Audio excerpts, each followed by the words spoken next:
আমরা এখন বেরিয়ে পড়েছি দার্জিলিংয়ে আরও একটি জনপ্রিয় জায়গা, তা হলো বাতাসিয়া লুপ। বাঙালির সবচেয়ে খুব কাছের ও জনপ্রিয় শৈলশহর হলো দার্জিলিং। তাই আর বেশি দেরি না করে 50 টাকার টিকিট কেটে ঢুকেই পড়লাম বাতাসিয়া লুপে। আর এখানে এসে প্রথমে যেটা চোখে পড়লো, টয় ট্রেনের লাইন করা হয়েছে, যেটা 360 ডিগ্রি অ্যাঙ্গেলে গোল করে।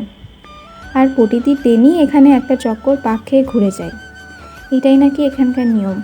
এখানে এক ধরনের নেপালি পোশাক ভাড়া পাওয়া যায়, যার মূল্য 50 টাকা করে। তোমরা যতক্ষণ ইচ্ছে এটা করে ঘুরতে পারো, ফটোশ্যুট করতে পারো, ওগুলো ওরাই পরিয়ে দেয়। তোমরা এখানে যে কোনো রঙের পোশাক পছন্দ মতো বেছে নিয়ে পরতে পারো। তো আমি এই দিদিভাইয়ের কাছ থেকে নিয়েছিলাম লাল রঙের পোশাকটি। এরই মধ্যে আওয়াজ পাচ্ছিলাম টয় ট্রেন আসার, তো দুজনে মিলে ছুটে গেলাম দেখতে। এই যে পাহাড় থেকে বিকেল পছন্দ হয়েছে তো তোমাদের? বাড়ি নিয়ে যাবো এটা।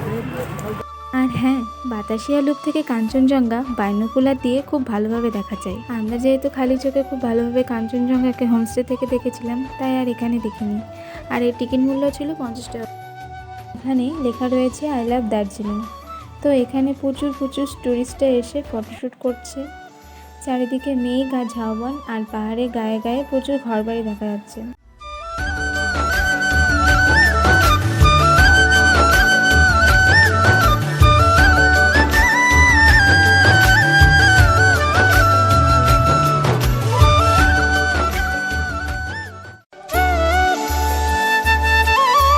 বাতাসিয়া লুপে আমরা অনেকক্ষণ সময় কাটিয়েছিলাম।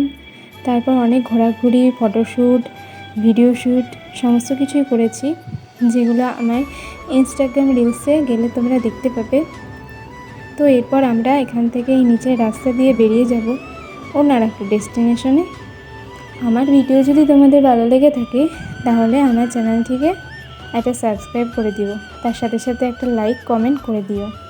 তো আজকে এই পর্যন্তই, আবার দেখা হবে অন্য কোনো ব্লগে।